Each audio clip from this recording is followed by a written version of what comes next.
আসসালামু আলাইকুম রহমতুল্লাহি ওয়া বারাকাতুহু। এটা হচ্ছে তামাক ক্ষেত। অনেকেই তামাক পাতা চিনেন না বা দেখেন নাই আজ পর্যন্ত। যারা দেখেন নাই তাদের জন্য এটা হচ্ছে তামাক ক্ষেত। তো আমার এলাকায় প্রচুর পরিমাণ তামাক চাষ হয়, আর হচ্ছে উত্তরবঙ্গে তামাক চাষ হয়। তো তবে ইসলামিক শরীয়ত অনুযায়ী তামাক চাষ করা হারাম, ঠিক আছে, কিন্তু তারপরেও মানুষ এটা চাষ করে। কিছু বলার নাই, কারণ মানুষ চাষ করে। আর আপনারা যে বিড়ি খান, তারপরে জর্দা খান, ঠিক আছে, যারা খান এটা এই তামাক পাতা দিয়ে এই জিনিসটা বানায়, ঠিক আছে। তো আমাদের আশেপাশে যত তামাকের জমি আছে, আশেপাশে যত তামাকের জমি আছে, তার ভিতরে এই ক্ষেত্রটাই সবথেকে থেকে সুন্দর।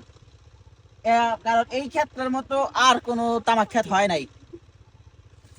আপনাদেরকে দেখাই তামাক ক্ষেতটা, আসলে দেখেন, দেখেন কত সুন্দর তামাক ক্ষেত এটা। দেখেন কত সুন্দর। আর এটার যে পাতাগুলা দেখেন, ঠিক আছে। আসলে এটা কোন জাত সেটা আমি জানি না, যদিও, কারণ ক্ষেত এটা আমার না, কারণ তামাক চাষ করা হারাম। আমি কোনোদিনও তামাক চাষ করব না, কারণ এটা হারাম। ইসলামিক শরীয়ত অনুযায়ী এটা হারাম, যে কারণে আমি কখনোই তামাক চাষ করব না।